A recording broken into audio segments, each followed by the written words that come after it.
A1 of political series for UPSC. इसमें हम बात करने वाले हैं चार्टर एक्ट 1813 की। हम बेसिकली कॉन्स्टिट्यूशन की हिस्ट्री पढ़ रहे हैं, तो कैसे कॉन्स्टिट्यूशन शुरू हुआ था और किस तरह से बना था इंडिया कॉन्स्टिट्यूशन और क्या क्या उसकी हिस्ट्री थी।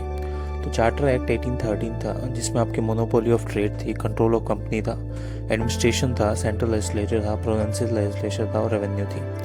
अब आप चार्टर एक्ट की बात करें तो in the year 1600 queen Elizabeth ने ग्रांट की थी monopoly British east India company को। और उसी केस में जो टी ट्रेड था और ट्रेड विद चाइना था, वो केस बेसिकली इनकी क्या थी, कंप्लीट मोनोपोली थी इस चीज़ के ऊपर। और बेसिकली जो नीड थी इस चीज़ को रिमूव करने की ज़रूरत थी 200 साल बाद। 1800 में जनरली क्या हुआ कि इस चीज़ को रिमूव करने की जद्दोजहद छिड़ी, इसको हटाया जाए, एक छोटी सी कंपनी है उसको आपने क्यों दे रखा है पूरे इतने बड़े इंडिया का ट्रेड।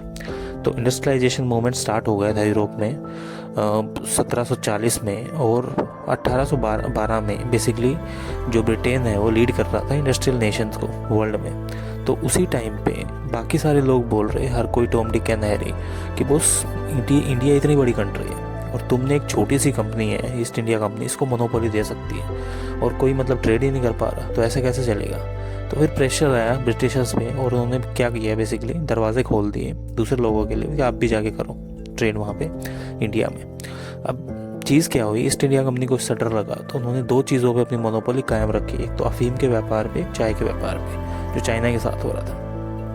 तो जनरली यही एक चीज़ थी जिससे बेसिकली इनका जो चार्टर एक्ट 1813 बनाया गया। तो ईस्ट इंडिया कंपनी एग्री हो गई, और लेकिन बेसिकली जो इंडियन इंडस्ट्रीज थी वो बैडली इम्पैक्ट हुई इससे, क्योंकि लार्ज नंबर ऑफ प्रोडक्ट्स थे स्टार्टेड हो गए इंडिया आने, और जो प्रोडक्ट्स थे हाई क्वालिटी के होते थे और जो इंडियन इंडस्ट्रीज उनसे कम्पीट नहीं कर पा रही थी क्योंकि मशीनों के बने प्रोडक्ट्स होते थे। तो ब्रिटेन ऊपर बढ़ता चला गया, इंडिया पीछे धकेलता चला गया।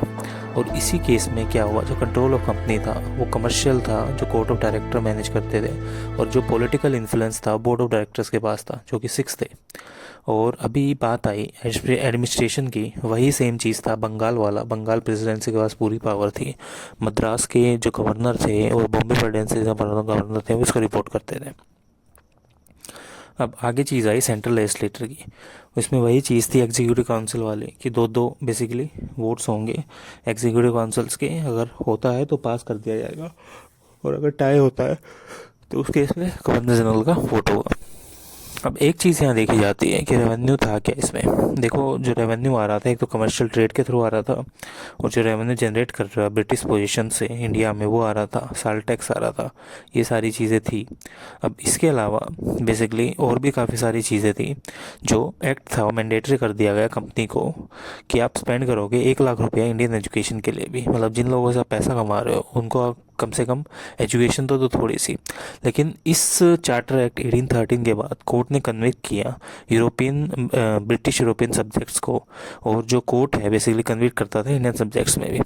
पहले क्या था, मतलब पहले जो कन्विक्ट किया जाता था इंडियन सब्जेक्ट्स में किया जाता था, लेकिन इस टाइम पे जो यूरोपियन ब्रिटिश सब्जेक्ट्स था उनको भी कन्विक्ट किया गया इस केस में। और एक्ट ने परमिशन दी मिशनरीज़ को कि तुम इंडिया आके धर्म का प्रचार कर सकते हो, क्रिश्चियंस वगैरह जो केरला में तुम्हें देखने को मिलेंगे।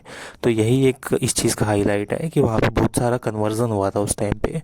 दैट इज़ द रीज़न कि वहाँ पे इतने सारे क्रिश्चियंस हैं अब भी, और वो कन्वर्जन से ही लोग आए थे वहाँ पे।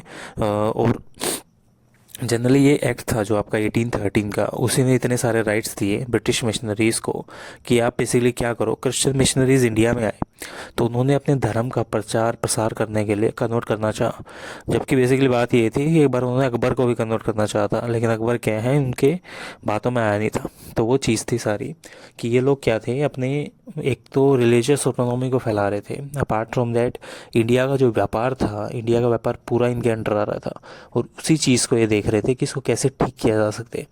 और अपार्ट फ्रॉम दैट जो चाइना से ये ट्रेड कर रहे थे, चाय का ट्रेड था या चाइना के साथ ट्रेड था, जो अफीम का होता था, अफीम की जो लत लगाई थी वो ब्रिटिशर्स ने लगाई थी प्रॉफिट कमाने के लिए। मतलब हर कोई टॉम डिक एंड हैरी और बाय हुक और क्रुक डर्टी से डर्टी मेथड्स यूज़ किए थे ब्रिटिशर्स ने चीज़ों को कनकर करने के लिए, जो कि एज रीज़न आप देखते हो चीज़ों करने का वो ब्रिटिशर्स से ही आया है। और जनरली यही एक चीज़ें बनी थी जिससे आगे जाके चीज़ें ख़राब होती चली गई। जो भी आप कॉन्फ्लिक्ट्स वगैरह देख रहे हो तो ब्रिटिशर्स के टाइम के हैं, जो आज भी आपको देखने को मिलते हैं। तो हमारे पास पूरी सीरीज़ आने वाली है हर एक सब्जेक्ट की यूपीएससी के एग्ज़ाम से पहले, तो आप चैनल सब्सक्राइब कर सकते हो फॉर द मोर कंटेंट। मिलते हैं नेक्स्ट वीडियो में।